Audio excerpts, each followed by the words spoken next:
Hello and welcome to Daily Reflection with Aneel Aranha. Today is the 7th of November 2019. We're going to reflect on Luke 15, 1 to 10. Listen.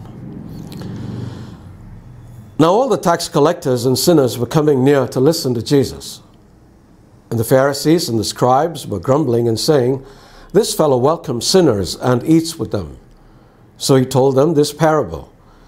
"Which one of you, having 100 sheep and losing one of them, does not leave the 99 in the wilderness and go after the one that is lost until he finds it? When he has found it, he lays it on his shoulders and rejoices. And when he comes home, he calls together his friends and neighbors, saying to them, 'Rejoice with me, for I have found my sheep that was lost.' Just so I tell you, there will be more joy in heaven over one sinner who repents than over 99 righteous persons that need no repentance. Or what woman, having 10 silver coins, if she loses one of them, does not light a lamp, sweep the house, and search carefully until she finds it? When she has found it, she calls together her friends and neighbors, saying, 'Rejoice with me, for I have found the coin that I lost.' Just so I tell you, there is joy in the presence of the angels of God over one sinner who repents." The Gospel of the Lord. I've been traveling over the world on missions for 16 years now and have visited many countries. Obviously, I have attended church services in these places. Although in many countries attendance is very sparse and most of the people present are well advanced in age, there are other churches that are packed to capacity or near capacity. In these churches, there is the tendency for pastors to become complacent because they have more people than they can handle. The better pastors try to do their best to look after the needs of their congregations, as they should, but they sometimes forget that for every person who is part of their flock, there are 100 who are not.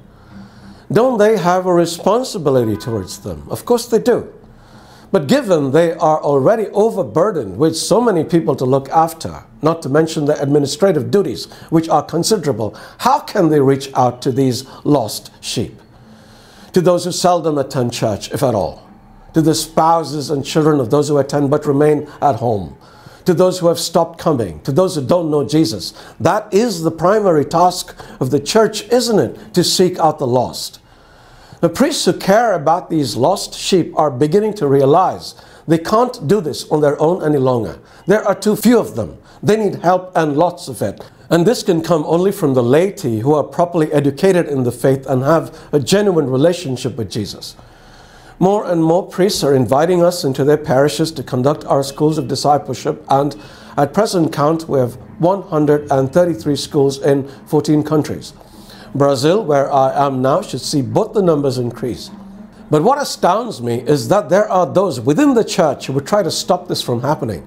But then people have always tried to stop God's work from happening. Centuries ago, there were people, supposedly religious, who tried to kill the apostles. A wise man named Gamaliel said to them, "Let them be. If their purpose or activity is of human origin, it will fail. But if it is from God, you will not be able to stop them. You will only find yourself fighting against God." So, beware. God bless you.